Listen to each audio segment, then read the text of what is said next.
And let's bring up our next storyteller, Jitesh. Yeah, did I say that right? Maybe.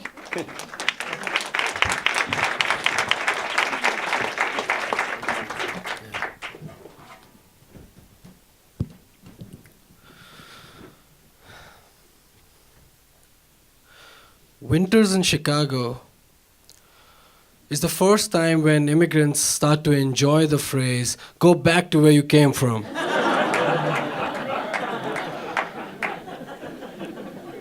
Because we're trying to.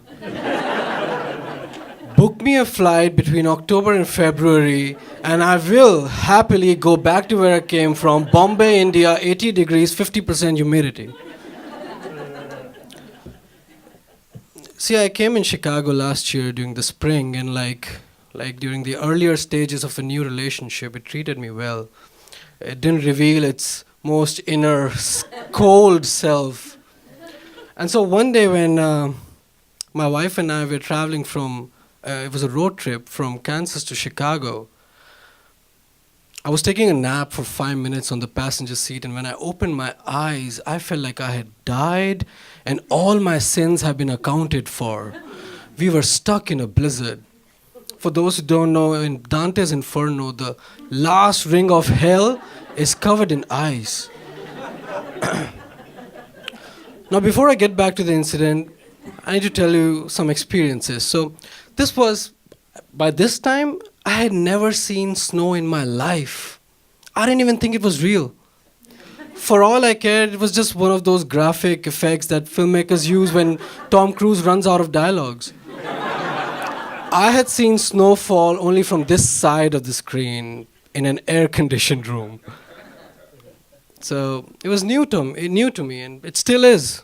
I mean, I've got used to the winter foods, the eggnogs and hot chocolates and all, but the rest of the winter, my friends have to send me a 2-day preparation notice in advance if they want me to go out with them. And when I'm out there, I'm like a walking queen-size mattress, all stuffed in fabric, and God forbid there's an urge to itch. Then I call them, I'll be 20 minutes late, because then it's 10 minutes unlayering, 2 seconds itching, and then 10 minutes layering up. All of this is new to me. In winters, my wife and I perform an alternative version of the song Baby It's Cold Outside, where the girl is trying to convince the guy to leave the house for once, and he just stays put. But you got to get paid, baby, it's cold outside. Gotta put food on your plate, but baby, it's cold outside. My best friend is a tiny space heater who I know by its first name. So Raj and I were once sitting in we were just chilling in our living room when that memory which I talked about earlier flashed in my eyes again, my experience with snow for the first time.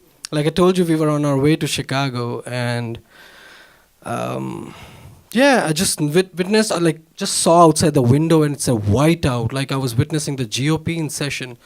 And I was like, and my wife was comforting me that everything is going to be all right, but it was just, I was terrified because I had never seen anything like that before. The two thoughts that were in my head was, one, can you access Wi-Fi under 5 feet of snow? Two, why would a group of people give a negative connotation to something so beautiful and breathtakingly unique like a snowflake and just spoil it for the rest of us? So anyway, we were informed that the highway was going to be shut off and we had to take the nearest exit. The first thing we see is a gas station in Missouri without gas and without power. Back then, because of my accent, I pronounced the name as Misery, which I still do, but because of my experience there, it's miserable. So anyway, just building shrouded under heavy snow, and we had to make our own path. You couldn't tell if this was an alley or a highway strip cordoned off. But finally, we came across an Econo Lodge, of course ran by Indians, Patels. So we got a room. So we holed up in a substandard room. We had cold food, dry food from our car. And I remember it It snowed heavily the entire evening, entire night, and I remember this because I was just stuck to the window. It was terrifying, but it was also fascinating. And while I was just fearful for my life, behind me, my wife, who's from America, was watching a season of Hoarders, cozying up. And that is when it hit me.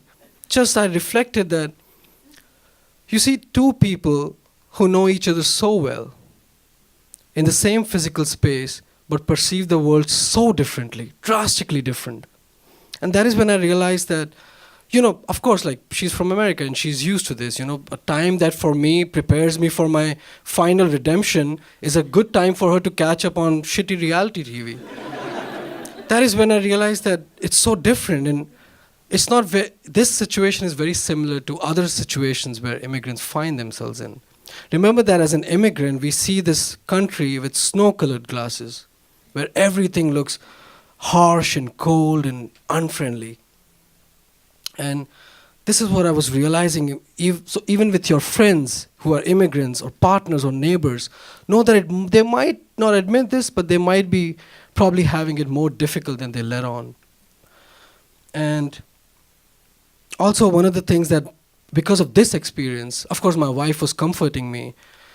And that's when I realized, when well-meaning friends ask me what they could do to make this a more welcoming space, a more welcoming country, I said that you don't always have to be placard and protest ready. I mean, it's cool if you do that, but sometimes all that we need is just a little checking in, How are you doing?